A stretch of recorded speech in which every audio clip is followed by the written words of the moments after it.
छठे चरण का चुनाव है और आप देखना छठे चरण में जोरदार छक्के लगेंगे।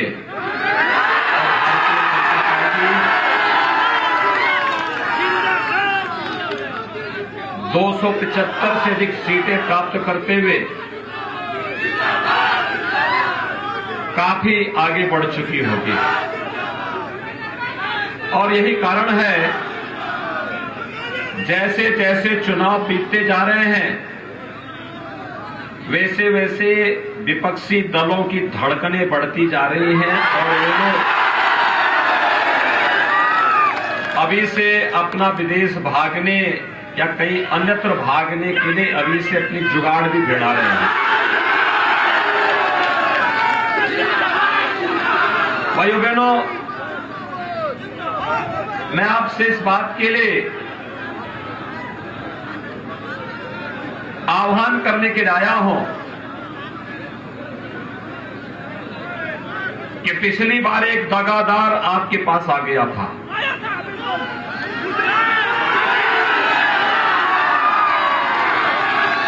वो आपकी उपेक्षा किया, यहां का विकास नहीं किया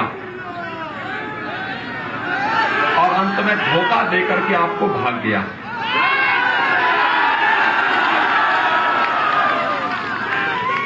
लेकिन आप चिंता मत करिए,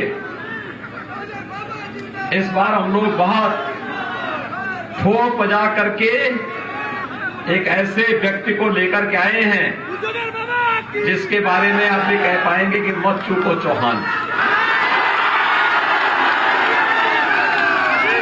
और रामविलास चौहान इस समय भारतीय जनता पार्टी के प्रत्याशी के रूप में भाइयों बहनों आपके बीच में है। मैं आपसे पूछना चाहता हूं भाइयों बहनों, 2017 के पहले क्या आपको बिजली मिलती थी? आज तो मिलती होगी ना। बिजली में कोई भेदभाव तो नहीं होता है, ऐसा तो नहीं कि चेहरा देखकर, जाति और मजहब देख करके बिजली तो नहीं आती ना। आज तो सबको बिजली और पर्याप्त बिजली है ना, सभी लोग खुश हैं बिजली से। अच्छा बताओ, कोरोना काल खंड में प्रधानमंत्री मोदी जी के नेतृत्व में सबको फ्री में टेस्ट हुआ, फ्री में उपचार हुआ और वैक्सीन भी मिला। कितने लोगों ने वैक्सीन लिया है? वैक्सीन का पैसा तो नहीं लिया किसी ने। देखो, सपा बसपा की सरकार होती ये वैक्सीन सब बिक जाती बाजार में। अच्छा बताओ, आप लोगों को कोरोना कालखंड में फ्री में राशन मिल रहा है कि नहीं मिल रहा है? और राशन के साथ दाल, तेल और नमक ये भी है कि नहीं है? है ना? क्या 17 के पहले भी मिलता था क्या? 17 के पहले यही राशन सपा की सरकार करती थी तो सपा के गुर्गे खा जाते थे। और अगर बसपा की सरकार होती थी तो मोहन जी के हाथी का पेट ही इतना बड़ा है कि सारा राशन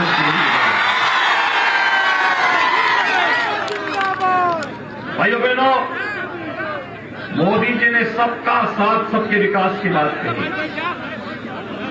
और हम सबका साथ विकास और सबका विकास भी कर रहे हैं। सबको बिजली, सबको सुरक्षा, सबको सम्मान और गरीब कल्याण। देखिए, अभी तो ये झलक है। अभी सरकार ने तय किया है कि भाइयों बहनों 10 मार्च के बाद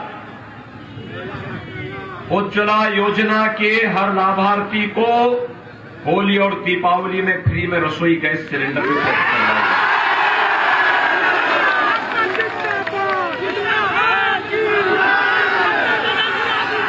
बेटी के जन्म देने पर अभी तक हमने 2017 में मैंने प्रारंभ किया था कि बेटी और बेटे में कोई भेद न हो, तो बेटी जन्म लेगी, कन्या सुमंगला योजना में हम 15,000 रुपया देते हैं जन्म से लेकर के स्नातक तक पढ़ाई के लिए। हमने तय किया है अब बेटी के लिए इस राशि को हम 15,000 से बढ़ाकर के 25,000 करेंगे।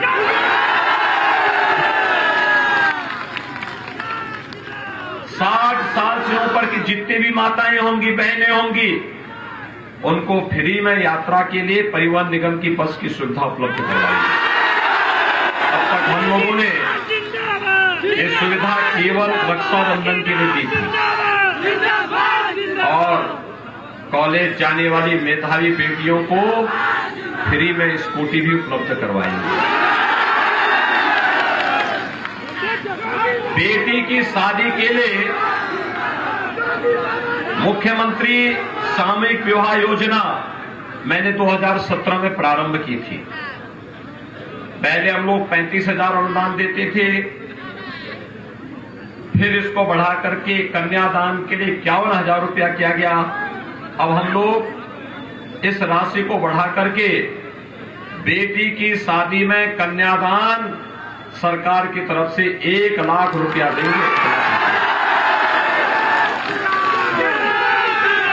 भाइयों बहनों, हमारा नौजवान कैसे छोड़ सकता है? पिछले 5 वर्ष में 5 लाख नौजवानों को सरकारी नौकरी दी है हमने, 5 लाख नौजवानों को, और 2 करोड़ नौजवानों को रोजगार और स्वतः रोजगार के साथ जुड़ा है। भाइयों बहनों, अगले 5 साल के लिए हम लोगों ने तय किया है उत्तर प्रदेश के अंदर हर एक परिवार के एक सदस्य को नौकरी, रोजगार अथवा स्वतः रोजगार के साथ जोड़ने का काम करें। 1 करोड़ नौजवान को वर्तमान में हम टैबलेट और स्मार्टफोन दे रहे हैं। समाजवादी पार्टी ने इसकी कंप्लेंट की है चुनाव आयोग से। हमने तय किया है, अब भाइयों बहनों, हमने तय किया है कि 10 मार्च के बाद इस राशि को इसको हम 2 करोड़ बढ़ा करके 2 करोड़ नौजवानों को टैबलेट स्मार्टफोन देंगे। Digital access free. भाइयों बहनों, सपा के लोग परेशान हैं। उनकी परेशानी इस बात को है कि आखिर इतना पैसा कहां से आ रहा है। और एक दिन एक सपा के नेता मुझसे बहस करने लग गए, कहने लग गए कि आखिर बीजेपी का विकास क्या है। मैंने कभी हाईवे है, एयरपोर्ट है, आजमगढ़ में विश्वविद्यालय बना रहे हैं, गोरखपुर से लेकर के वाराणसी के बीच में 4 लेन बन रहा है, हम बिजली दे रहे हैं, गरीब को राशन भी दे रहे हैं, फ्री में उपचार की सुविधा दे रहे हैं, एक जनपद एक मेडिकल कॉलेज दे रहे हैं, और हर धाम जितने मंदिर हैं, जितने धाम है, इनकी सुंदरीकरण, इनकी पुनरुद्धार का कार्य भी कर रहे हैं। अयोध्या में भगवान राम का मंदिर बन रहा है ना, कोई संदेह है क्या? कई काम सपा बसपा के लोग करते क्या? और भाइयों बहनों, मैंने सपा के नेता से पूछा, मैंने कभी इतना काम हम कर रहे हैं, हमने कर्ज भी माफ किया, किसान सम्मान निधि भी दे रहे हैं, आखिर तुम लोगों ने क्यों नहीं किया? तो मुझसे बहस करने लगे, कहने हमने विकास किया है। मैं कहा कहां तुम्हारा विकास है? तो कहते हैं कि साहब किया है, क्या है? मैंने कहा बोलो कौन सा है, एक तो गिनाओ। कहा हमने कब्रिस्तान का विकास किया, कब्रिस्तान की बाउंड्री वाल कराई है। उनका विकास केवल कब्रिस्तान तक दिखाई देता है, लेकिन Bharatiya Janata party double engine की सरकार का विकास हर गांव और हर घर तक दिखाई देता है, गरीबों के घर बने। और भाइयों बहनों, सुरक्षा सबको, वो परेशान था, कहा इतना पैसा कहां से आया है?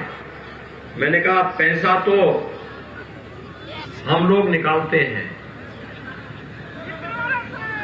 हमारा पैसा निकालने का तरीका है, वह एक्सप्रेस वे भी बनाता है और माफियाओं को भी कायदे से रोकने का काम करता है। भाई बहनों, आपने बुलडोजर को देखा होगा ना? देखा है? देखो, बुलडोजर बोलता नहीं है, लेकिन बड़े बड़े माफियाओं की बोलती बंद कर देता है। सुना है आपने? याद करिए, आज से कुछ वर्ष पहले एक माफिया यही मऊ के अंदर कैसे राम भक्तों को और हिंदुओं को रौंद रहा था, हिंदू बच्चों पे गोली चला रहा था, कार की बोनट पर बैठ करके असला लहरा रहा था, और उस समय की समाजवादी पार्टी की सरकार कीड़े की तरह रेंग रही थी। और आज आप देख रहे होंगे, आज सरकार दमदार तरीके से जनता की सेवा कर रही है और माफिया कीड़े की तरह रेंगता हुआ दिखाई देता है। ये बुलडोजर की ताकत यही है। ये बुलडोजर चलना चाहिए ना? चलना चाहिए, चलना चाहिए। सभी लोग सहमत हैं, लेकिन इसके लिए दमदार सरकार चाहिए, और दमदार सरकार तब आएगी जब मऊ जनपद की चारों सीटें भारतीय जनता पार्टी की जाएगी।